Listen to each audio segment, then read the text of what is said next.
Good morning, good morning, good morning. Welcome back.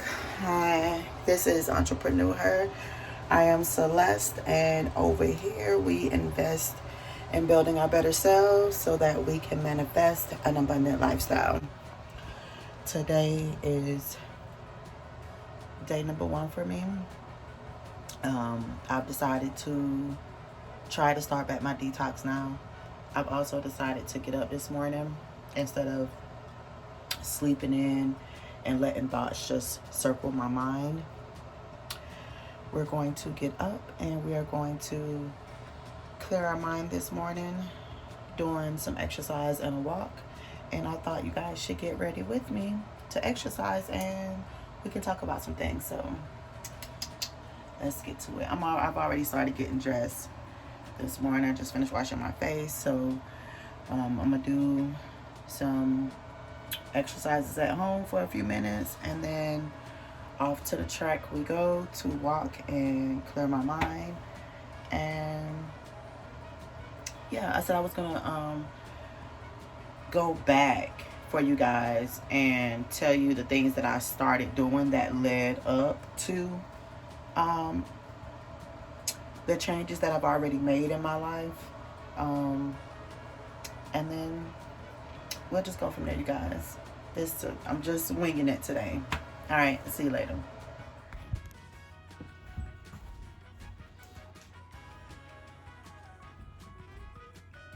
A month. So now let's say when you plug a product, let's say that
Hey you guys. Okay, so I'm headed to the track to walk just for a few minutes to kind of like get my mind set on what it is that I'm trying to accomplish for today. I'm sorry about all of the shaking. So yeah, my tip for you guys today. So I said that I said tip. I'm sorry. I'm still waking up, y'all. It is 8:15. I've been out of the bed for maybe an hour, and it took me a few minutes to get my clothes on and to actually get my day started. This is a blackhead up under my skin. It used to be so much bigger, but because I started doing a facial routine, It is clearing up so good. So, all right, how I started. So, you guys, as you can tell from the first couple of videos on my channel, I was in a rut. I was in a dark place. I was in a deep, sunken, dark place. And because of how I was raised, I learned how to still get up, still come out into the world and do the things that I needed to do without people knowing what was going on within me, within my home. When I was little, I was a grandma's baby. So whenever my mom would take us to my grandma's house, you know, my grandma would ask me, am I okay, how I'm doing? And I would just, you know what I'm saying, tell my grandma everything that has happened since the last time I left her house. And depending on what I may have said to her about what happened, she would go back and she would confront or talk to my mama about it. And listen to the words that I'm saying, confront or talk to my mom about it. And my mom always would wait till we get ready to go home when she wasn't around my grandmother to be like, what goes on in my house stays in my house. Capiche? Capiche? I'm your mama. Not my mama ain't your mama. My mama can't whoop me, but I can whoop y'all. So I learned at a young age that what's going on with me ain't everybody's business. It ain't meant for everybody to know. So if I'm sad and down and out and depressed and hurt or whatever, you necessarily would not know it unless you notice that my eyes were puffy or red from crying. I'm not attitudinal or anything like that, especially if I'm going into a professional place, or like if I'm going to school or something like that. I don't step outside of my house and let all of my emotions and all of my situations be worn on my sleeve. So it took me a long time to get to a breaking point because I wasn't like, no one was seeing me for who I really was and what I was going through. So nobody was asking how you doing or whatever the case may be. And that's where that impression of a strong black woman comes from, because a lot of different cultures, they cry for help, they reach out for help to get a change, or to just to have somebody, to have light shined on what they're going through. Whereas in the black culture, you're perceived weak, or it's embarrassing for people to know that you're struggling, or for people to know that you're sad about your situation, you're sad in your marriage, or you're sad about your kids. Like, that's why a lot of the response for a lot of things in the black culture is pray about it, pray about it, pray about it. Because going around talking about it isn't, I mean, we do it amongst ourselves and our close family members and friends, but just like the entire neighborhood knowing verbatim how a person is feeling or what they're going through, that's not really our culture. So you learn to keep things in, and you learn to keep people at your business, or whatever the case may be. So I don't run to people with my issues, and it's hard for me to get help because of that. So because everybody around me was a part of the problem, I thought different. I responded differently than my family. I cared about different things than they did, and I didn't have a whole lot of friends when I grew up. I learned very quickly how to separate myself from people because of the things that they were doing, and I got spankings at home. I really was not into getting in a group trouble and being like, oh, they made me do it or whatever. I tried that excuse with my mama one time and it did not work. I still got my behind toe up. So the first thing I did, y'all, when I realized I wanted to change my life, and I'm saying that I wanted to change my life, for those of you that just have certain areas in your life that you're trying to change, I'm definitely going to go through each area, because I was so hell bent on coming out different. Like, I did not want to be like the rest of my siblings on my dad's side of the family. I didn't want my life to resemble my mom's life and the things that she had been through. And when I took the time in Arizona to sit and think about every aspect of my life, I realized that, not bad. I realized that in some areas of my life, I was my father and my mother. And I didn't become immediately upset about that. I wanted to see which characteristics that I did hold like my mother and like my father, and I wanted to see how useful they were to me. So I'm saying to you, don't be so quick to judge yourself about what you've heard or what people have said that they don't like about you. Don't be so quick to change thinking that somebody else is going to be happier with you. Hold on one second, y'all. I'm about to get out of the car and I want to take my phone off this thing.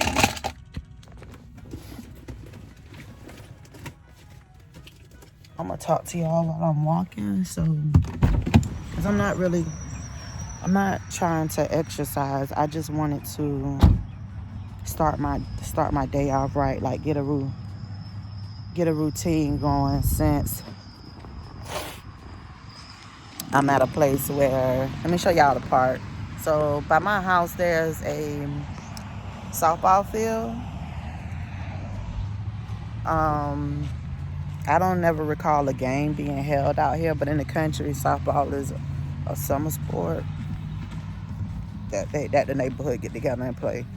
So you guys, when I first got to Arizona, the first thing I did was started researching on YouTube for videos about changing my life. And surprisingly, there were a lot of videos about changing your life, but they were for kids in their 20s, adult teens in their 20s, and for people once they've gotten their 50s. And so I was surprised about that, because when I was in my 20s, I was so interested in creating my life. I didn't feel behind. I was just so happy to be free from my family, from my mama, because my parents were parents, and they did believe in discipline. So being in the house before the street lights came on at 8, don't leave off the street or don't leave off the sidewalk. And like, I really had a childhood that I'm very grateful for. So when I graduated high school and turned 18, my mama just was like, what you gonna do with your life now? What you gonna do now? You grown now. Here's the moment that you've been asking for. So what you gonna do now? And I tried going off to school. I had already been introduced to the workforce, and I loved having my freedom. I wasn't well educated on college and sororities and having a career, because that wasn't in my family. And if it was in my family, it wasn't the goal, it wasn't the mission, it wasn't the topic. So I can't tell you guys that. Are there any? I have a cousin who is so on my mom's side of the family, her dad, my mom, and see if you can understand, and this is my life is my life, y'all life is y'all life. And even though there's different shit going on with everyone in the world today, we can all come to some kind of understanding of the thought process. You don't have to, you won't agree with, or you won't like the decisions that I've made. And I'm telling you that before I went on this journey of finding myself, a part of the reason why I didn't get along with my family is because I am an observer. And maybe that's part of being a Libra, but I'm an observer. I look at the situation for what's wrong and what's right. I don't use favors like, oh, but you know how she is, so you shouldn't have did that. It eventually comes down to that, but I look at right and wrong first. And I make my judgment based on that. Not what's right to me, not what's right to the individuals involved, but just based on biblical principles or based on having a good conscience. I make a decision on what's wrong and what's right. And I let people have it. I'm not into all of the, oh, it's okay, I forgive you. Just next time, come to me and maybe we can talk about it and figure this out. No, that's not me. I grew up in Broward County, Florida. I was born in Fort Lauderdale, and I grew up in Pompano Beach a little bit. Once you get me to the point where I have to show you my feelings, it come out like, be you stupid. Oh, I know you didn't. Those words are me calming myself before I get ready to put my hands on you. And so the next move, my next move depends on how rude or disrespectful you finna get. And so I was doing that with everybody, teachers, siblings, adults in my family that did not behave as an aunt or an uncle or older cousin. Not being raised by my father just put me in a place of, other than my mom and my grandmama, you really don't have a right to tell me what to do. You really don't have a right to say anything to me about nothing. You can't discipline me. You can't do nothing with me. Period, point blank and simple. And as an adult, I don't have respect for the police or authority or anything like that. I don't get into trouble, but you're not going to talk to me any kind of way. You're not going to treat me any kind of way. And that's a good thing. I just had to learn how to be in a better environment or a different environment or be around different people so that it didn't have to be a negative thing. It is a blessing, because whereas there's a girl in this world that can call on her brothers, that can call on her father, that can call on her aunts or her sisters if something is happening with her, I can't. So that attitude from my father, that strength from my father, it comes in handy to me. It's just that the person that I am, I cannot live in the hood where I come from, because that's going to put me in a position where my life looks like the life that my parents set up for me. Jail, no career, hanging out on the corner or at the park in my neighborhood. Not, you know what I'm saying, just the hood life, the ghetto life or whatever. And there's nothing wrong with it. It's just I've always known better. My best friend lived in a different part of the neighborhood. She's from a different culture, background. She had her mom and her dad in the household together.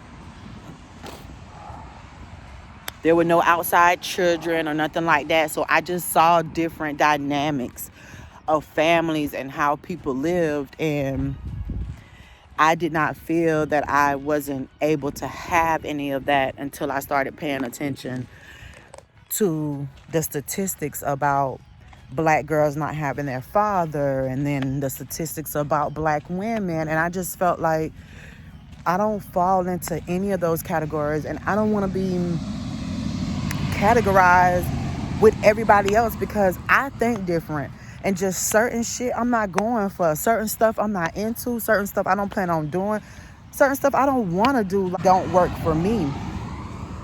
So when I went to Arizona, the first thing I had to do was let go of every thought or preconceived notion I had about myself, about life, about people, and just self-reflect on what I had experienced and what I had been through in life. And instead of getting stuck in that cycle, because normally that's what we do. We want to change something, or we don't like something, and so we start to go down memory lane. And because we're already subjected, or we're already used to feeling sad, disappointed, depressed, or miserable, or just a negative energy altogether, when we're trying to make a change, subconsciously, we're afraid, we're terrified, because we don't know how it's going to turn out.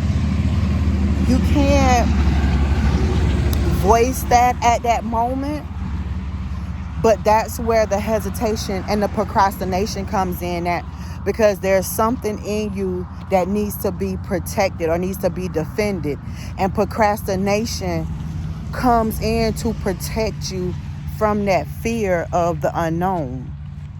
And so what happens is we still move forward, because subconscious things that happen, we're not aware of them at the time that they're happening, unless you have become very self-aware.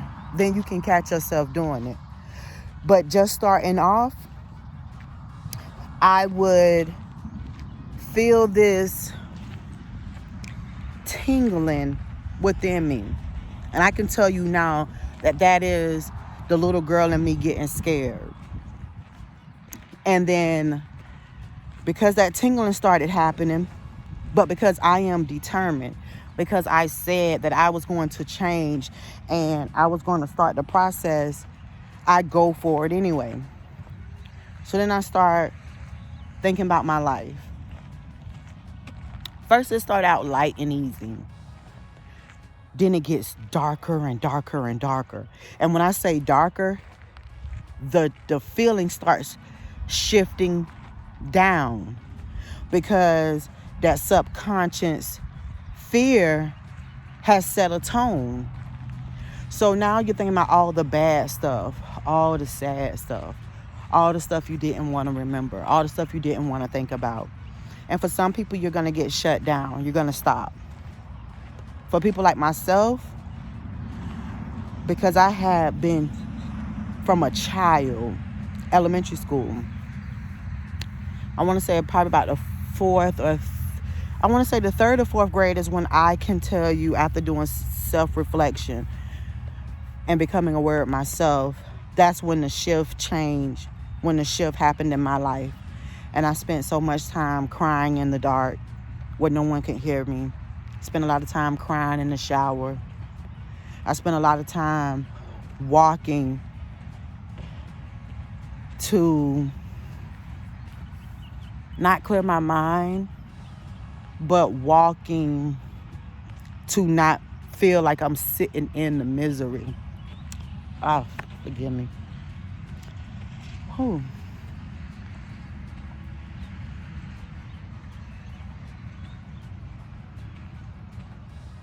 There was so much stuff about my childhood that wasn't bad for me or towards me. I was just sad for my mom. And I was sad for just sad.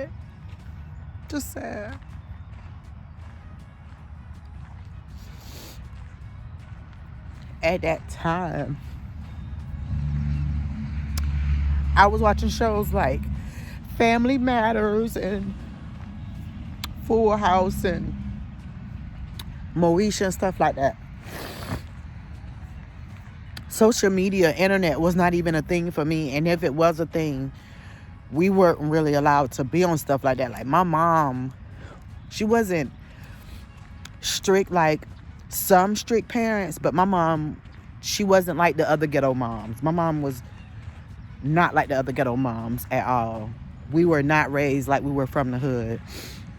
So I think just those little pieces, like So my mom is not of the culture that I grew up in, meaning ghetto and stuff like that.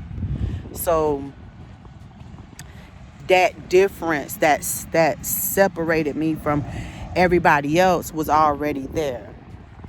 And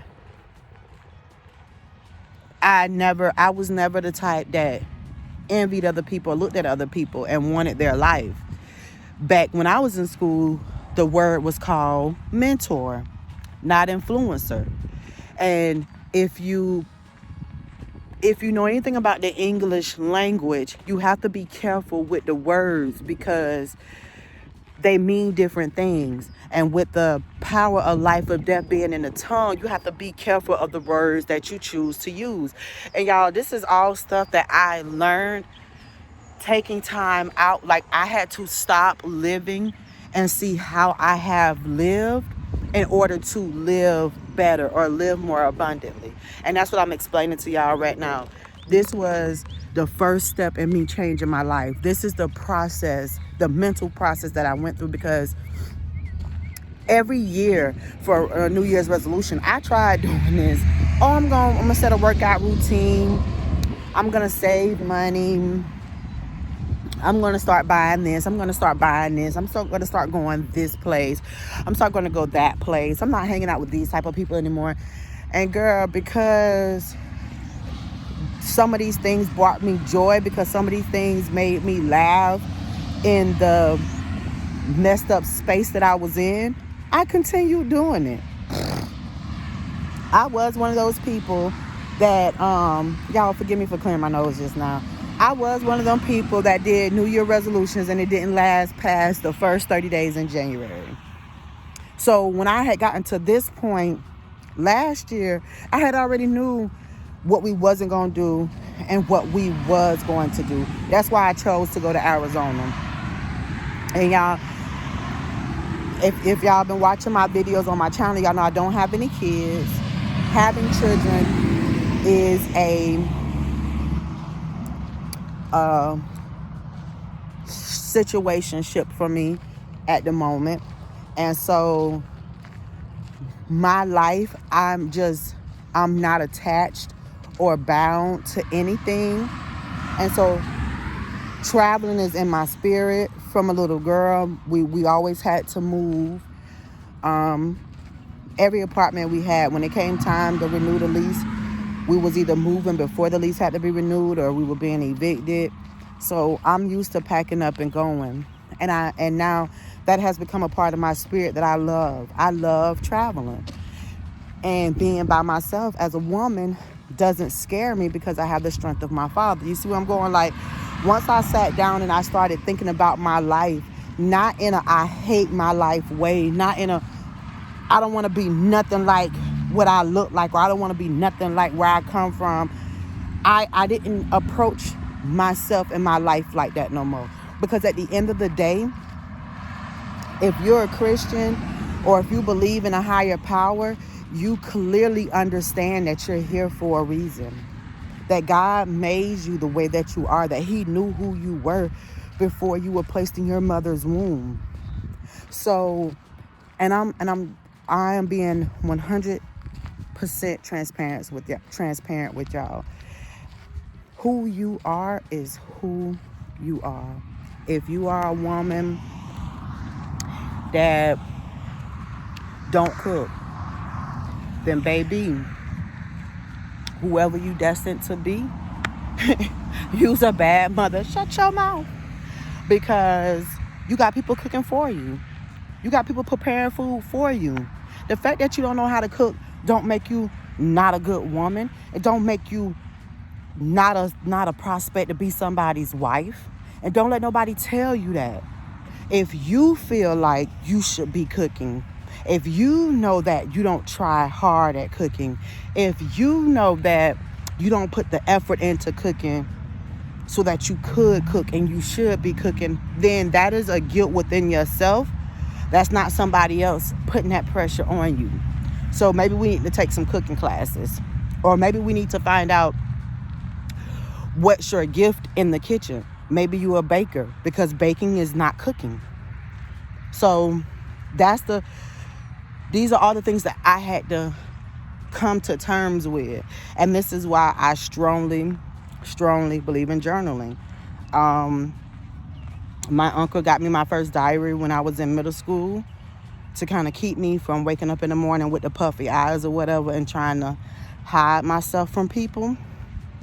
So I definitely believe in journaling because you have the notes.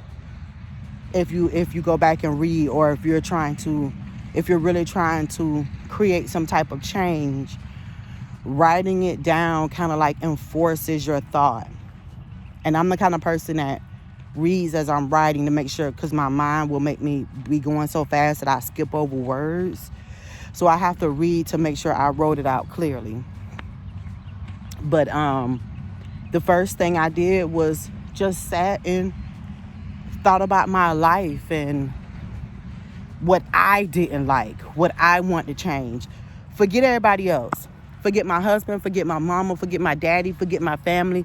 Forget everybody who said something about what they didn't like about me, what they didn't want with me. Because what one person didn't like, another person loved. And so I knew that I did not have to start this process basing it on what type of wife my husband wanted, what type of sister my siblings wanted. It was, what woman did God create me to be on this earth? What is it that I want to do?